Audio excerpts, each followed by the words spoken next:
Okay, well, I am here to tell you a little bit about oxidation numbers. The method that I want to tell you about was taught to me by Professor Hanson, and so we're going to call that Hanson's method. What you require for Hanson's method is that you need a Lewis structure, so you have to be good at that. And it's actually really only good for covalent compounds. But if you have both of those, then it's a real slick method. So the basic plan is to allocate the electrons in a bond and the lone pairs, and the excess electrons that are on a given atom tell you the oxidation number. So I'm just going to take us through a few examples. Here's SO2, and there's the Lewis structure for SO2. Since oxygen is more electronegative than sulfur, what we say is that all those electrons over there belong to that oxygen. So let's count them up: 2, 4, 6, 8. Oxygen has a valence, it only deserves 6 electrons, has 8, so it's got a -2 oxidation number. Now obviously it's the same over here, -2. And then what about sulfur? Sulfur has a valence of 6, it only has 2 there, and so the difference is +4. So that's SO2. Well, if you want to try out SO4 2-, go ahead and give it a shot. Alright, well, let's see how this works. Well, it's the same game, right? Sulfur is less electronegative than oxygen. So the oxygen gets those. I count 8 electrons. Oxygen only deserves 6, so there's a -2 on that oxygen. Obviously the same there. How about here? Well, 2, 4, 6, 8, same deal. This oxygen is claiming 8 electrons and has a valence of 6, so -2. -2, and now, okay, well, we have sulfur with no electrons at all. It has a valence, it's supposed to have 6, doesn't have any, so therefore we'll say it has an oxidation number of +6. So that's straightforward. Alright, you want to try CO2? Same method, knowing that oxygen is more electronegative than carbon. Okay, here we go. Oxygen being more electronegative than carbon claims all those, so I get 2, 4, 6, 8. Once again, oxygen is a -2, not surprise. Same deal here, -2.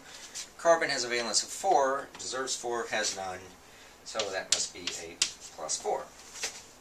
Okay, now let's see how we do up here. This is NO2, if you want to give that a shot, knowing that oxygen is more electronegative than nitrogen. Alright, here we go. I divide it up that way. 2, 4, 6, 8. Well, you've obviously noticed a pattern now. Oxygen in a covalent compound is generally at a -2 oxidation state.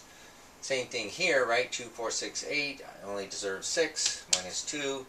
What about the nitrogen here? Well, it's got 1.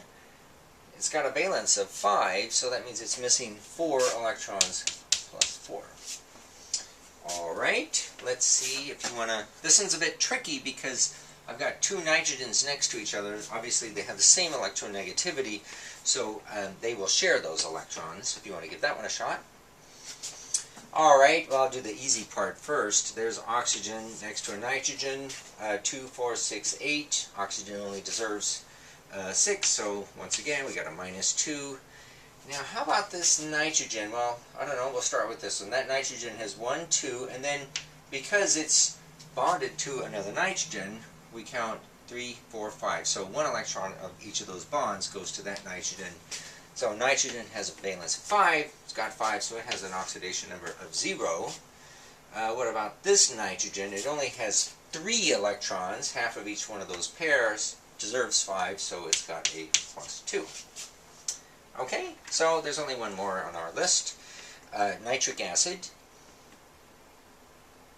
Yeah, okay, let's see how this works.